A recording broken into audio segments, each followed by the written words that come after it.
In past years, some people would come to confession after Easter and tell me that they'd forgotten about Good Friday.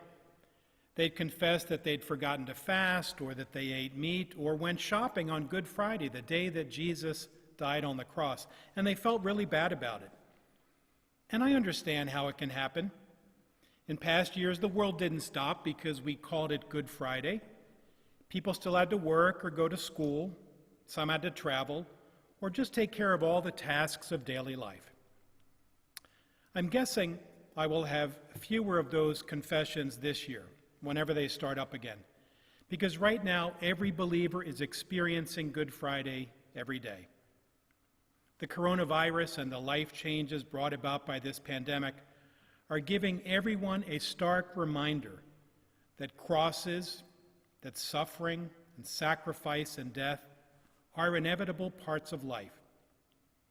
And it's why we need Good Friday, not just this year, but every year, to remind us of the central truth of our faith, that God is no stranger to suffering, no stranger to sacrifice or carrying heavy burdens.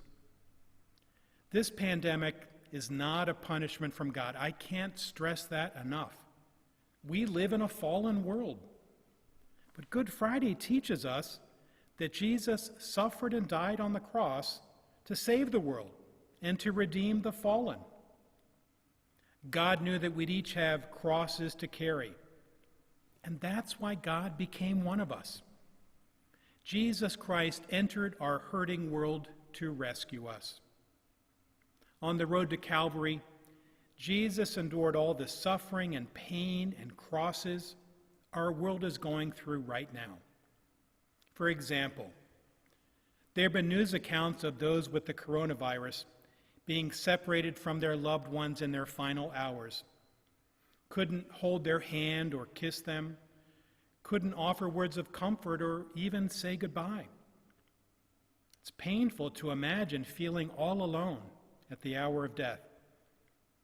But think of Jesus hanging on the cross, crying out to his Father, "My God, why have you abandoned me?"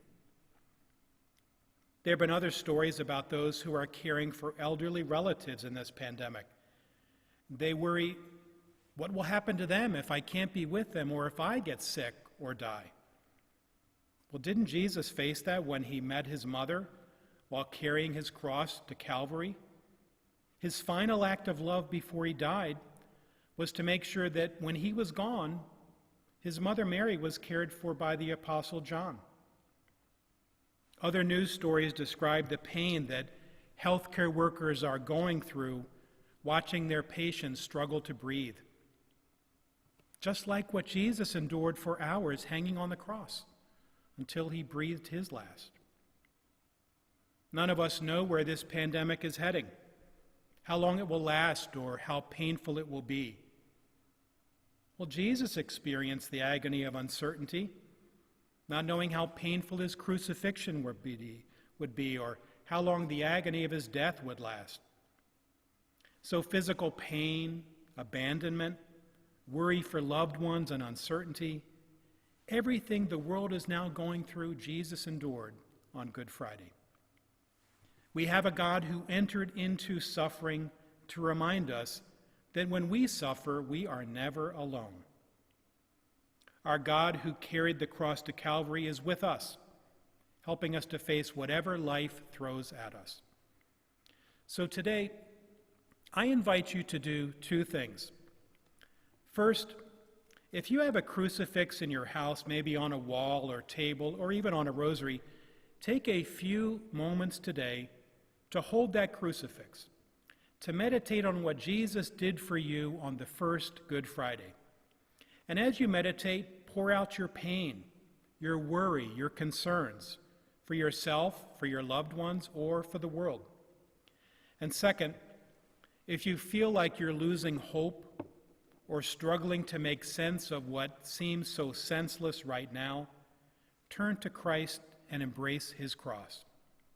Put your hopes in the Lord and become one with the one who promises resurrection and new life. Amen.